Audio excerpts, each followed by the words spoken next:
So before I get into it, I'd like to say please like, comment, share, subscribe, do all the YouTube stuff because it really helps the channel grow. And I feel like if I don't say this at the beginning of the video, since a lot of people are not gonna finish the video or watch the entire thing, then it probably will get lost in the ether. So yeah. Okay, so I'm back with another part in the series. Today I'm going to be looking at shading, and also I know that it took a while for me to upload this part. I've been having some internet issues. I think it's the location where I am that's affecting my network connectivity. So yeah, this video was supposed to be out I think either yesterday or probably a few hours ago, but it wasn't supposed to be now. But anyway, getting to the point of the video, which is shading and I guess discussing my workflow. So the way I approached this, the shading for this character, like I told you guys before, I divided the shaders based on type of materials that this character is wearing on her clothes. So there's fabrics, metals, and there's also leather. And what I'll do is I think I'll start by doing the base colors first, and then from there I'll use textures that I've downloaded. There are plenty of websites that have textures, that are, I guess you could say, CC0. One that I've been using the most, especially for this character, is Polyhaven, and which one's the other one? I think it's called Ambient or something. I forgot. But yeah, these are, that's where I get these textures. So yeah, I started off by doing base colors on just an image that I create in Blender.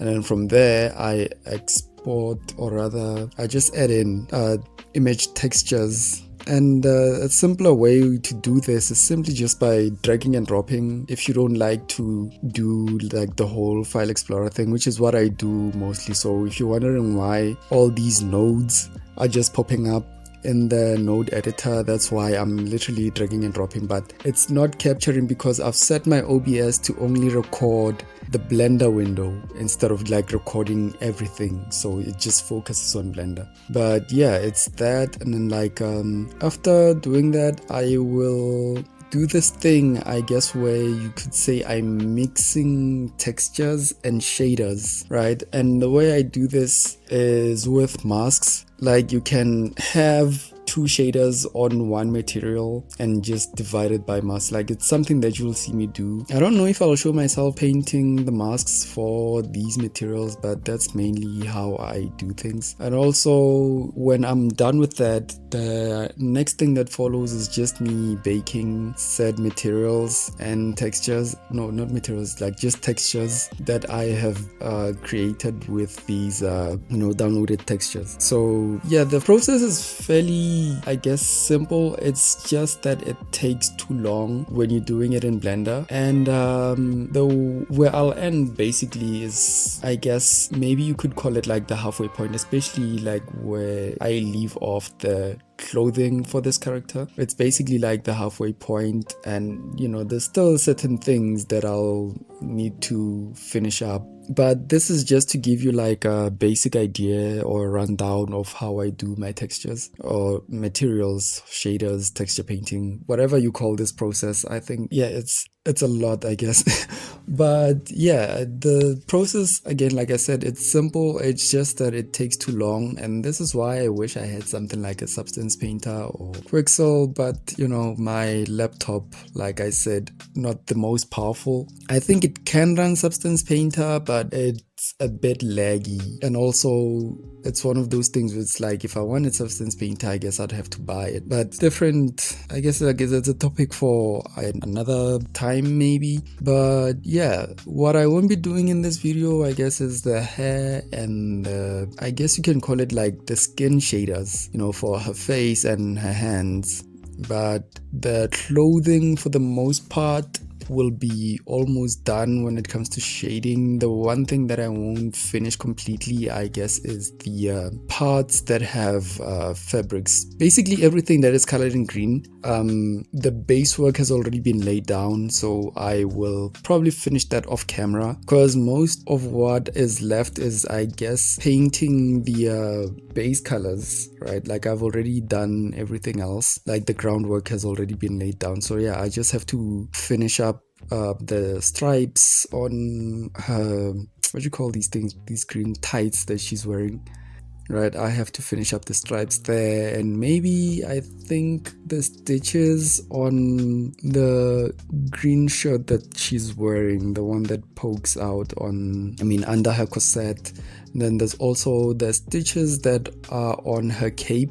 I don't really know how I can get those done, because like I'm almost done at this point. All the textures are baked, but I don't know, I guess I'll figure something out to get those stitches. But yeah, I mean, other than that, I think that's the whole process done for the clothing. The only thing that's left now is just, yeah, the skin and the eyes. Also, I need to give her like the interior parts of her mouth, like the teeth and the tongue. I still haven't modeled those in. I think there's a lot of things that I still haven't modeled in, but you know, I'll keep on doing those as, you know, we go on. But I guess for the most part, what matters is that you guys see, I guess, my workflow for getting these textures down. I will record how I do skin shaders, but mostly what I know about, you know, texturing skin and, you know, shading skin is based on, I guess, this tutorial that I keep telling you guys by the Blender Studio, where Julian shows his workflow on how he created Rain. So if you have seen that breakdown, then that's basically everything that I use. I mean, that's all the information that I use here. But yeah, I mean, that's everything for this video. So I'll see you guys on the next one. Hopefully it won't take as long to upload. But yeah, also don't forget to like and subscribe and do all the YouTube stuff. You know, it's like I said, when I'm not active, my channel takes a hit, and I've lost a few subscribers because of that during this weekend. So yeah, let's hope that I can you know, find a way to work around that next time. So yeah, I'll see you guys on the next one.